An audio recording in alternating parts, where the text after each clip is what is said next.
I said yes only for the trip and the ring. I never planned to spend my life with him. My fiancé sent me this voice note by mistake while I was in a Target parking lot. 17 words that instantly shattered my reality. I heard her casual cruelty. I was so boring. Just someone who sorts her laundry. I crave excitement. They never expected the message to wreck their entire scheme. I didn't cry. That night, I packed my bag slowly, meticulously, and without a sound. Before I left, I slipped a note into the plastic bag covering her treasured wedding dress. 8 words with a black Sharpie. Now I know why you never seemed happy.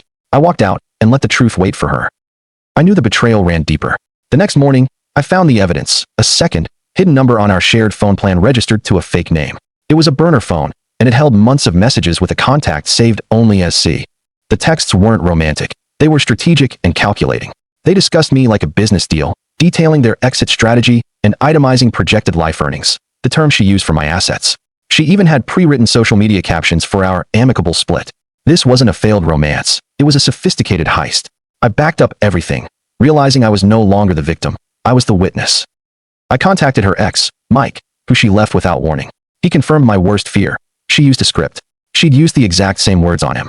He revealed that C was likely her sister, Mary, making the deception a shared investment.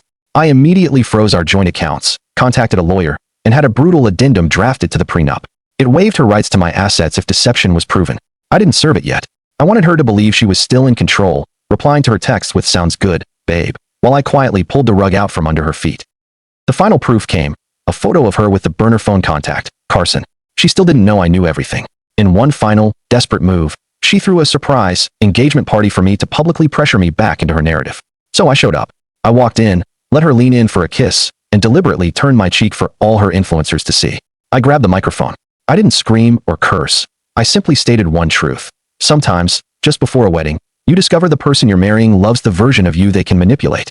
And when someone spends more time planning an exit strategy than planning a future, perhaps the real celebration isn't the engagement. Perhaps it's the escape. I set the mic down and walked out. 2 days later, a letter arrived with a photo of us and 5 words scrawled on the back. You ruined everything too soon. I laughed. She was right. I ruined her performance, her illusion, and the life she was trying to steal. I moved to a new city, started freelancing, and bought a guitar, the one she said I was too old for. I had traded exhaustion for lightness. The last time I saw her was 6 months later, arguing with a new guy over a wedding magazine. I felt no anger, no sadness. I just felt entirely free. Sometimes, ruining everything too soon is the best damn decision you will ever make. That's the summary, and if you want a more detailed version of the story, check the comment section. And don't forget to subscribe today.